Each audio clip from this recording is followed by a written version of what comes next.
Shalom, bien-aimés dans le Seigneur. Nous vous saluons dans les noms puissants de Jésus. Nous sommes là pour la suite de nos enseignements que nous avons commencé la semaine passée, la saison 2. Et je crois que le Seigneur va nous bénir. C'est votre humble serviteur, Michel Omar, il est visionnaire de cette émission Seigneur parle. Et aujourd'hui, avant que nous puissions commencer notre enseignement sur la saison 2, nous allons prier, demander l'assistance de Dieu, que le Saint-Esprit illumine notre intelligence, afin que tout ce que nous parlerons pendant ces enseignements soit pour la gloire de notre Seigneur. Nous prions. Papa, nous voulons te dire merci pour cette occasion que tu nous offres encore, pour que nous puissions parler de toi au travers de ces thèmes, comprendre la vie chrétienne. Et nous croyons, Seigneur, que tout celui qui va suivre ou toute celle qui va suivre cette émission, Papa, sera édifié. Et non pour notre gloire, mais pour ta gloire. Dans le nom de Jésus, nous t'avons ainsi prié et demandé. Amen. Bien-aimés, le début de notre enseignement, nous avons dit que nous allons donner une affirmation à laquelle nous allons répondre sur base des Saintes Écritures. La fois passée, nous avons parlé de la vie chrétienne qui est une vie d'amour. Une vie d'amour, mais aujourd'hui, nous allons parler d'une autre affirmation. Nous dirons que la vie chrétienne, c'est une vie de victoire. Ou carrément, nous pouvons dire la vie chrétienne, c'est une vie victorieuse. Tout celui qui a pris la décision d'accepter Jésus comme Seigneur et Sauveur, il est en train de mener une vie chrétienne victorieuse. Amen, amen. Et j'aimerais nous proposer un texte qui va nous aider dans un premier temps à comprendre que cette vie, c'est une vie victorieuse. Nous lisons dans Apocalypse 12, le verset 11. Écoute ce que la parole de Dieu est en train de nous dire. La Bible dit, « Ils l'ont vaincu à cause du sang de l'agneau et à cause de la parole de leur témoignage. Et ils n'ont pas aimé leur vie jusqu'à craindre la mort. » Bien-aimés, les « ils » là désignent tous les saints. Les « ils » te désignent, les « ils » me désignent, les « ils » nous désignent, bien-aimés. Ça nous fait voir cette référence que nous avons vaincu le monde. Nous avons vaincu, bien-aimés, tous ceux-là que nous chercherons noises, bien-aimés, à cause du sang de l'agneau. Quand nous parlons du sang de l'agneau, nous voyons directement le sacrifice, bien-aimé, de la croix accompli par notre Seigneur Jésus. La Bible nous fait savoir que Jésus a été pendu à la croix pour, bien-aimé, le salut du monde. Voilà pourquoi l'autre fois nous avons parlé de Jean 3,16. La Bible dit, car Dieu a tant aimé le monde, il a donné son Fils unique. Le fait de donner son Fils unique, c'est-à-dire il l'a livré pour mourir à la croix. Et la Bible dit, maudit soit celui qui est pendu au bois. Donc Jésus a été, bien-aimé, rendu malédiction pour que nous soyons bénédiction. Et c'est grâce à cette œuvre de Golgotha que nous sommes, bien-aimés, des plus que vainqueurs. Voilà pourquoi j'aimerais dire à un enfant de Dieu, même si tu es en train de traverser des moments de combat, même s'il y a des gens qui sont en train de comploter contre toi, j'aimerais te dire, l'œuvre de Golgotha t'a déjà garanti la victoire, bien-aimé, et attends cette victoire, elle va se manifester, même si présentement, tu ne la vis pas. Mais j'aimerais te dire, d'un moment à l'autre, tu vas vivre cette victoire parce que la parole de Dieu ne ment jamais. Amen, amen. Et la victoire, j'aimerais me répéter, la victoire de cette vie chrétienne repose sur l'œuvre de Golgotha et sur les paroles, bien-aimées, de foi que nous confessons en Jésus-Christ. Déjà, quand tu es en Jésus-Christ, rassure-toi que tu es un homme victorieux, une femme victorieuse. Et quand tu réalises encore que l'œuvre de Golgotha a été faite pour moi, pour que moi, je puisse sortir la tête haute, bien-aimé, tu es encore un homme heureux et tu dois marcher la tête haute parce que le Seigneur est réellement bon. Il nous a donné la victoire sur nos ennemis. Et j'aimerais donner quelques références dans la Bible qui sont en train de confirmer cette victoire que le Seigneur nous a donnée au mont de Golgotha. Et la personne centrale, bien-aimée, qui est à la base de notre victoire, c'est Jésus-Christ. Si Jésus ne s'était pas donné à la croix pour mourir à notre place, bien-aimé, cette victoire n'allait pas être possible. Elle a été rendue possible grâce, bien-aimé, à son sacrifice. Oh, j'aime ce que Philippiens 2 nous dit. La Bible dit, il a été obéissant jusqu'à la mort de la croix. Pourquoi? Parce qu'il visait notre victoire. J'aimerais dire à quelqu'un, Jésus-Christ s'est sacrifié jusqu'à être obéissant, jusqu'à la mort de la croix, pour que toi tu sois victorieux. Peu importe ce que tu es en train de vivre, peu importe les combats, peu importe les circonstances que tu es en train de vivre, j'aimerais te dire, il y a quelqu'un qui était monté à Golgotha, il s'est sacrifié pour que toi tu finisses vainqueur. N'aie pas peur. Tu es vainqueur. Dis, je suis vainqueur. Dis, je suis vainqueuse parce qu'il y a un sacrifice qui a été donné à Golgotha.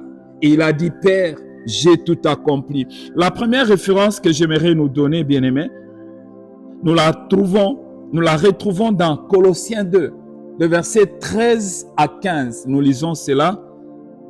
La Bible nous dit, vous qui étiez morts par vos offenses et par l'incirconcision de votre chair, il vous a rendu à la vie avec lui en nous faisant grâce pour toutes nos offenses.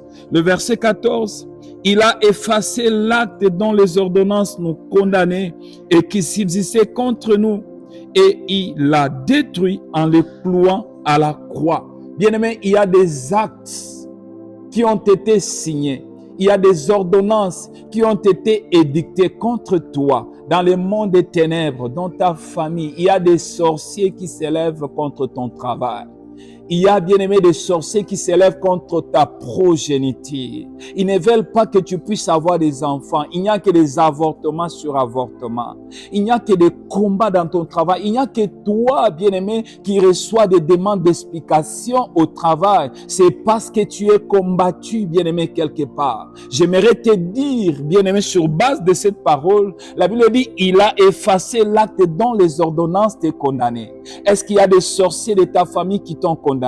Est-ce qu'il y a des occultes qui cherchent, bien-aimé, ta perte? J'aimerais te dire, l'acte a été effacé par Jésus, du fait que le sang de Jésus avait coulé à Golgotha. Tu es plus que vainqueur. J'aimerais dire à quelqu'un, dis, je suis plus que vainqueur grâce à l'œuvre de Golgotha. Écoute ce que le verset 15 de Colossiens 2 est en train de nous dire encore. J'aime cette partie. La Bible dit, il a dépouillé les dominations et les autorités et les a livrées publiquement en spectacle, en triomphant d'elles par la croix.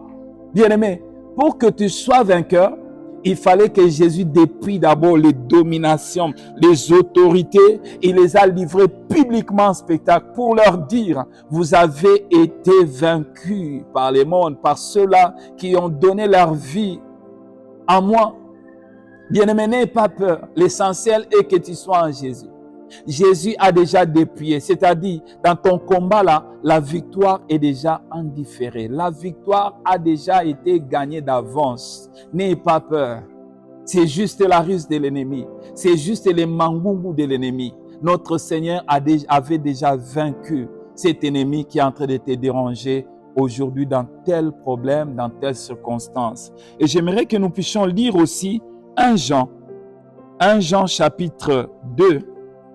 Ce sont des références que je donne pour nous faire voir comment est-ce que nous sommes des victorieux dans cette vie chrétienne que nous sommes en train de mener. Et sois-en sûr, bien-aimé, le Seigneur le fera. Il le fait maintenant pendant que tu es en train de me suivre. 1 Jean, chapitre 2, le verset 13 à 14.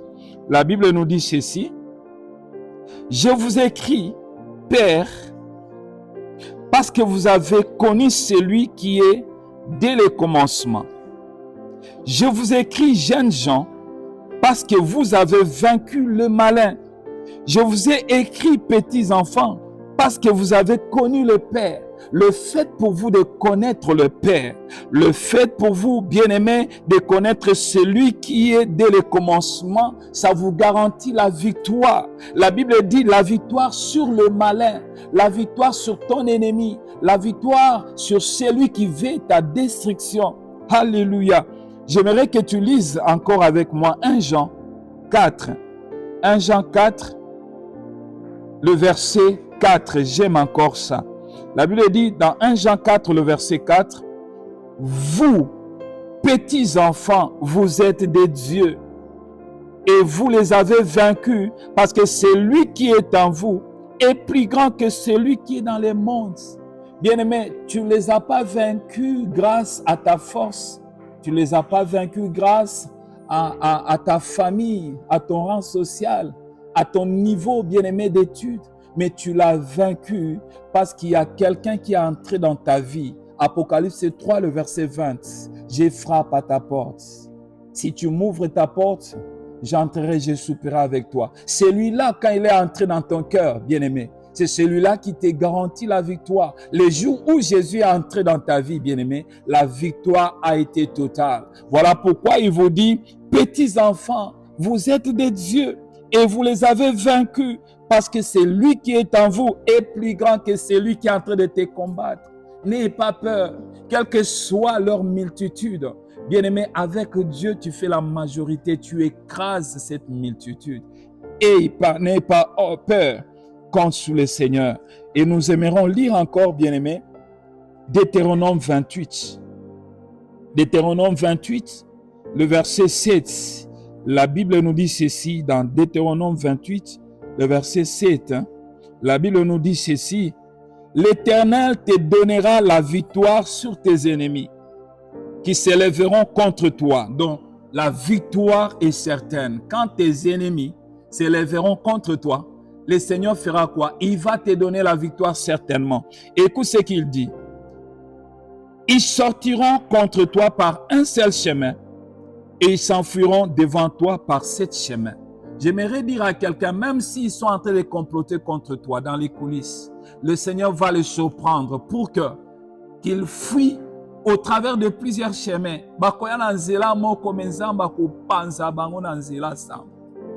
Sois silencieux, sois dans le calme et le Seigneur va intervenir en ta faveur. Amen, amen. Et nous allons lire, bien-aimés, ce sont des enseignements. Il nous reste 3 références bibliques et après quoi nous allons clôturer notre enseignement d'aujourd'hui. 1 Corinthiens 15, le verset 57. 1 Corinthiens 15, le verset 57. Écoute ce que la parole de Dieu est en train de nous dire. 1 Corinthiens 15, le verset 57 nous dit exactement ceci, bien-aimé. C'est fort et c'est formidable même. 1 Corinthiens 15, le verset 57 nous dit ceci. « Mais grâce soit rendue à Dieu qui nous donne la victoire par notre Seigneur Jésus. » Gloire soit rendue à Dieu qui nous donne la victoire par notre Seigneur Jésus. Si tu as le Seigneur Jésus dans ta vie, notre Seigneur te donne la victoire. Si tu as le Seigneur Jésus dans ta vie, bien-aimé, la victoire est garantie pour toi.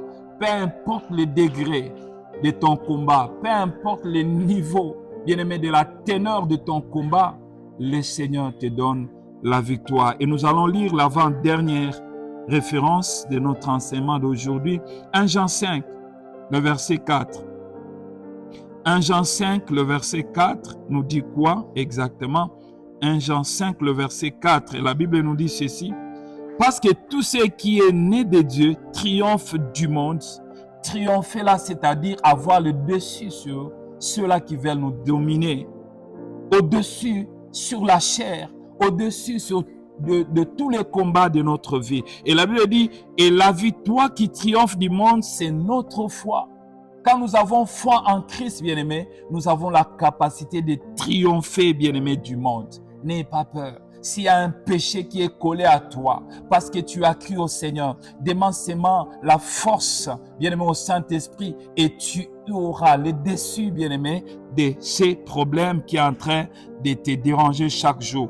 Et la dernière référence est dans Romains 8, le verset 36 à 37. Et nous allons clôturer. Romains 8, le verset 36 à 37. La Bible nous dit ceci dans Romains 8, le verset 36 à 37. La Bible nous dit ceci. Et nous allons prier pour chacun de nous. C'est l'apôtre Paul qui est en train de s'adresser aux fidèles de Rome. La Bible dit, selon qu'il est écrit, c'est à cause de toi qu'on nous met à mort tous les jours, qu'on nous regarde comme des brebis destinées à la boucherie. Le verset 37 nous intéresse plus de Romains 8. La Bible dit, mais dans toutes ces choses, nous sommes plus que vainqueurs par celui qui nous a aimés. Le verset 36 est en train de nous montrer comment est-ce que les disciples du Seigneur seront persécutés. Seront en train de connaître des moments difficiles, des moments de pleurs, des moments bien-aimés de tracasseries. Mais j'aime le verset 37 nous dit, mais en toutes ces choses, nous sommes des plus que vainqueurs par celui qui nous a aimés. Jésus t'a aimé. Il t'a aimé. Voilà pourquoi il te donne la victoire. Bien-aimé, sois fort. Et je t'encourage et j'aimerais te rassurer que le Seigneur est avec toi. Il te donne la victoire pendant que nous sommes en train de parler maintenant de ces choses. J'aimerais prier avec toi avant que nous puissions clôturer totalement ce moment d'enseignement. Si tu es dans les combats, je suis en train de prier que le Seigneur te donne la victoire. La Bible dit, ils te feront la guerre, ils ne te vaincront pas. Je prie que la victoire que nous avons obtenue grâce à l'œuvre de Golgotha te soit accordée maintenant dans le nom puissant de Jésus-Christ, notre Sauveur, notre Roi. Nous avons ainsi prié et demandé. Amen, amen. Bien-aimés, j'aimerais rappeler à ceux-là qui viennent de nous rejoindre, nous étions en train de continuer avec la suite de notre enseignement, la saison 2, et autour de comprendre la vie chrétienne. Et aujourd'hui, nous avons parlé, nous avons dit que la vie chrétienne était une vie victorieuse ou bien une vie de victoire. Donc, tout celui qui a donné sa vie à Jésus-Christ comme Seigneur et Sauveur, c'est un victorieux, c'est une victorieuse. Donc, sois ferme dans ta foi, ne cède pas parce qu'il y a une victoire qui t'est réservée. Que Dieu te bénisse abondamment. Je suis votre humble serviteur, Michel Omari, le visionnaire de cette émission Seigneur parle. Et ne manquez pas, si vous avez la possibilité de soutenir cette œuvre et cette œuvre vous édifie de temps en temps, ne manquez pas de nous appeler et de nous faire parvenir vos contributions au travers de ces numéros qui sont en train de défiler sur vos écrans. Et si vous avez une préoccupation par rapport à ces enseignements, prière de nous appeler toujours au même numéro et nous allons vous répondre par la grâce de Dieu. Que Dieu vous bénisse abondamment.